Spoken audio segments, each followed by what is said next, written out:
यह बात है पुराने जमाने की, जब एक दूर दराज इलाके में एक रियासत हुआ करती थी जहां का बादशाह अपनी शिद्दत पसंदी और जुल्म के लिए मशहूर था। उसके नाम से लोग कांपते थे। किसी की जान माल या इज्जत महफूज न थी। बादशाह का हुक्म आखिरी होता, चाहे वो कितना ही नाइंसाफी पर क्यों ना आधारित हो। उसका हर दिन किसी न किसी बेकसूर के खिलाफ फैसले सुनाने में गुजरता। लेकिन इस अंधेरों भरी रियासत में एक रोशनी की किरण भी थी। बादशाह की एक ही औलाद, उसकी बेटी शहजादी जरीन। जरीन सिर्फ सूरत में ही नहीं, सीरत में भी नुमायां थी। उसके चेहरे पर एक नूर था जो देखने वालों को सुकून देता, मगर उससे भी गहरी चीज उसके दिल का दर्द था। दर्द अपने लोगों के लिए।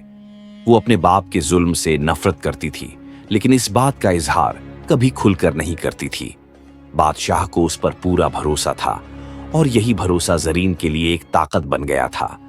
जरीन अक्सर अपनी माँ की यादों में खो जाया करती थी, वो माँ जो इस दुनिया से बहुत पहले रुखसत हो चुकी थी, लेकिन अपनी बेटी के दिल में इंसानियत का बीज बो चुकी थी।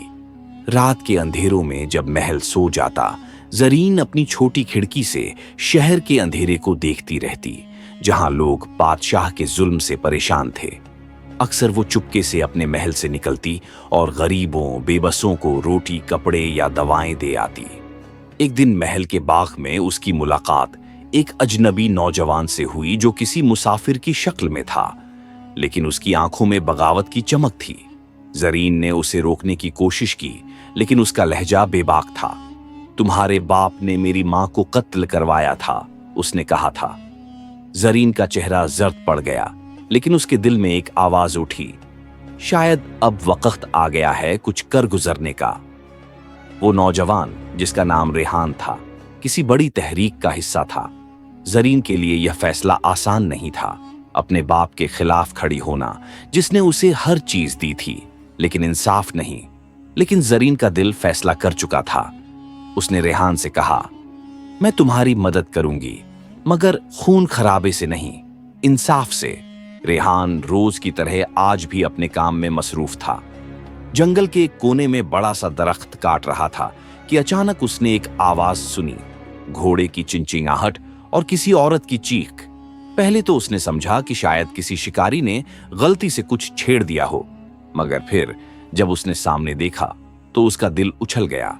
शहजादी जरीन झकमी घोड़े के साथ जंगल के बीच भागती हुई आ रही थी, और पीछे से एक भूखा शेर उसकी तरफ लपक रहा था। रेहान ने देर नहीं की। उसने अपनी कुल्हाड़ी उठाई, जो उसका रोज का साथी थी, और बिना कुछ सोचे समझे उस शेर के सामने आ गया। शेर ने गर्राया, लेकिन रेहान की आंखों में किसी शहजादे का जोश नहीं, एक गरीब का हौसला था। एक चक्री में उसने कुल्हाड़ी शेर के सामने घुमा दी। शेर ने झटका खाया और कुछ देर तक रेहान के इर्द गिर्द चक्कर काटकर आखिरकार जंगल की गहराइयों में गायब हो गया। जरीन थकावट और घबराहट से कांप रही थी। उसका चेहरा मिट्टी और पसीने से भर गया था, लेकिन आंखों में एक नई रोशनी थी। रेहान को देखकर उसने हल्की सी मुस्कुराहट के साथ कहा, तुम यहां? रेहान ने आहिस्ता से जवाब दिया, जंगल मेरा घर है शहजादी, और आज ये जंगल तुम्हारा पनाहगाह बना। जरीन ने पहली बार किसी शहजादे या सिपाही के बगैर इतनी अमन महसूस की। उसका घोड़ा जख्मी था और दिन ढल रहा था। रेहान ने एक पुरानी छोटी सी झोपड़ी जंगल के बीच में बनाई हुई थी। वहीं उसने जरीन को ले जाकर पानी दिया, उसका जख्म साफ किया और घोड़े को भी आराम दिया। जरीन ने झोपड़ी के अंदर घूमकर देखा। साफ सुथरी थी, लेकिन सादगी से भरपूर। दीवार पर कुछ सूखे फूल लटक रहे थे और एक पुरानी तस्वीर भी लगी थी, रेहान की मां की। उसकी आंखों में आंसू आ गए। ये तुम्हारी मां है?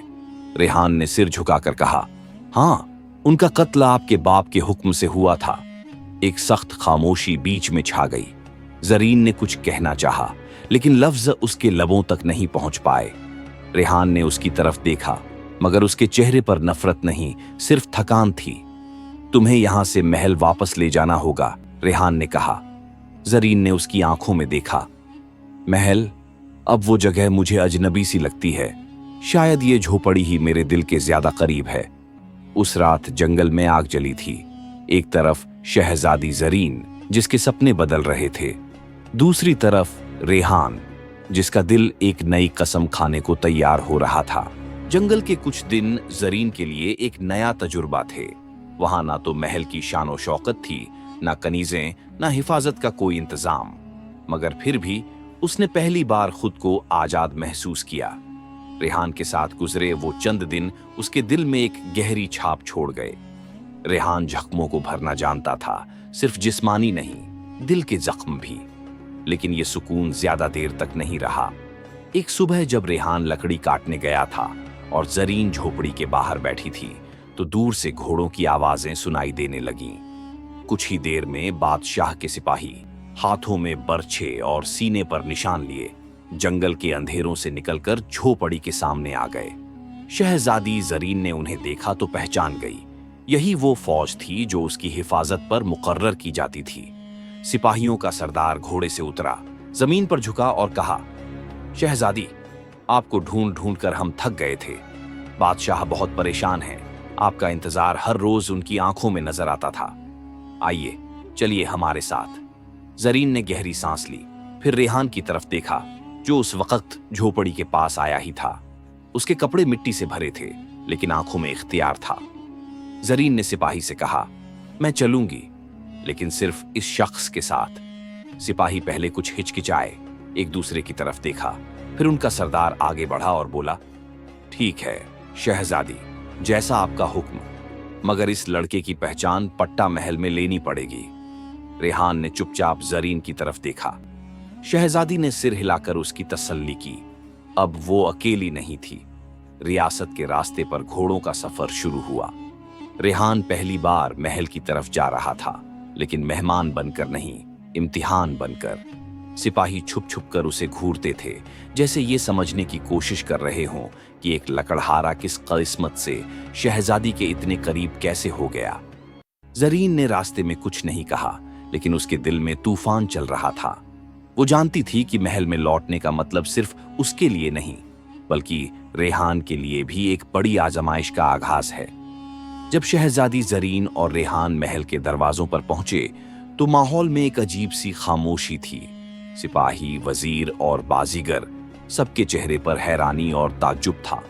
शहजादी के साथ एक सादे लिबास में लकड़हारा, ये मंजर किसी ने सोचा भी न था। बादशाह को जब इत्तिला मिली कि उसकी बेटी वापस आ गई है, तो वो फौरन अपने तख्त से उठकर महल के बावर्ची खाने से लेकर महफिल तक हर कोने में हुक्म देने लगा, शहजादी के लिए हर तैयारी हो और जिसे वह लाई है उसे फौरन मेरे सामने पेश किया जाए। जब शहजादी और रेहान दरबार में दाखिल हुए, तो बादशाह अपनी जगह पर बैठा था। उसकी आंखों में गुस्सा था और हवादार उसके आसपास खामोश खड़े थे। उसने शहजादी को देखा, फिर रेहान को, जिसे सिपाही घेरे हुए थे। ये कौन है? बादशाह गरज कर बोला, और ये मेरे महल में किस जसारत से आया? क्या तुम्हें मालूम है कि शहजादी को अगवा करने की सजा क्या होती है? रेहान ने कुछ कहना चाहा, लेकिन शहजादी ने फौरन आगे बढ़कर कहा, अब्बू जान, ये अगवा नहीं था। रेहान ने मेरी जान बचाई। वो जंगल में था जब एक शेर ने मुझ पर हमला किया। अगर ये न होता तो आज मैं जिंदा न होती। दरबार में चंद लम्हों के लिए खामोशी छा गई। बादशाह के चेहरे का गुस्सा धीरे धीरे नरमी में बदलने लगा। उसने रेहान की तरफ देखा, फिर शहजादी की आंखों में वो सच देखा जिसे झूठ का लिबास नहीं मिल सकता था। बादशाह ने गहरी सांस ली, फिर हाथ उठाया। सिपाहियों, हाथ छोड़ो, ये हमारा मेहमान है। सिपाही पीछे हट गए। रेहान ने अपने कंधों से जरा सा धूल हटाकर सीधा खड़ा हुआ। बादशाह ने कहा, जवान, तुमने शहजादी की हिफाजत की, ये एहसान है और इसका एहसास हमें है। तुम कुछ दिनों के लिए हमारे महल में रहो। तुम्हारी इज्जत हमारे लिए कीमती है। रेहान ने थोड़ी देर सोचा, फिर सिर झुकाकर कहा, शुक्रिया बादशाह, सलामत। मैं सिर्फ इंसानी फर्ज अदा कर रहा था। रेहान महल में मेहमान बनकर रह रहा था, मगर उसका दिल अब भी पुरसुकून नहीं था। वो शहजादी के करीब था, लेकिन उस रियासत में जहां उसके वालिद का खून बेवजह बहाया गया था। जरीन उसके दिल के एहसास समझने लगी थी। उसने देखा था कि रेहान इज्जत चाहता था, मगर ना दरबार की, ना सोना चांदी की, सिर्फ अपने बाप के लिए इंसाफ की। एक शाम जब सूरज महल के मीनारों के पीछे छुप रहा था, जरीन ने अपने वालिद के पास जाकर बात छेड़ी। अब्बू जान, उसने कहा, क्या आपको याद है वो साल जब जंगल के इलाके में एक बगावत का इल्जाम लगाकर कुछ लोगों को गिरफ्तार किया गया था? बादशाह ने आंखें संकरी करके सोचा, फिर सिर हिलाया। हाँ, उनमें एक लकड़हारा भी था। जरीन की आवाज में लर्जिश थी, लेकिन जज्बात साफ थे। वो लकड़हारा बेगुनाह था। उसका नाम करीम था, रेहान का वालिद। आपने उसे बगावत का इल्जाम देकर कत्ल करवा दिया, जबकि असली मुजरिम आपके अपने सिपाही थे। बादशाह का चेहरा जर्द पड़ गया। उसकी आंखों में कुछ पल के लिए खामोशी छा गई। वक्त जैसे ठहर गया था। वो तो सिर्फ लकड़ियाओं काटकर अपना पेट पालता था, जरीन ने कहा। उसका कसूर सिर्फ इतना था कि वो गरीब था। आपको उससे माफी मांगनी चाहिए अब्बू जान, उसके बेटे से, रेहान से। बादशाह ने गहरी सांस ली और पहली बार उसके चेहरे पर तकब्बुर नहीं, पछतावा था। उसने रेहान को दरबार में बुलवाया। जब रेहान आया तो बादशाह ने सबके सामने अपने तख्त से उठकर कहा, जवान, मैंने तेरे वालिद के साथ नाइंसाफी की। वो बेगुनाह था और मैं गुनहगार। आज मैं एक बाप की हैसियत से, एक बादशाह नहीं, सिर्फ इंसान बनकर तुझसे माफी मांगता हूं। दरबार में खामोशी छा गई। रेहान की आंखों में आंसू आ गए, मगर नफरत नहीं थी, सिर्फ सुकून था। जरीन ने आगे बढ़कर कहा, अगर आप वाकई अपनी गलती का कफारा देना चाहते हैं तो मुझे रेहान से निकाह की इजाजत दीजिए। यही मेरी खुशी है और मेरी दुआ भी। बादशाह ने रेहान की तरफ देखा, फिर जरीन की तरफ। उसने सिर हिलाकर दुआ दी। तुम दोनों का रिश्ता मेरे लिए एक नया सफहा होगा। हो सकता है मैं एक बेहतर इंसान बन जाऊं। और इसी तरह रियासत ए जुल्म में एक नई सुबह का आगाज हुआ, जहां एक शहजादी ने अपने दिल की आवाज सुनी और एक लकड़हारा इज्जत और मोहब्बत दोनों का हकदार बना। शहजादी जरीन और रेहान की शादी धूमधाम से हुई, लेकिन सबसे बड़ी बात यह थी कि उनकी कहानी इंसाफ, माफी और मोहब्बत का पैगाम बन गई।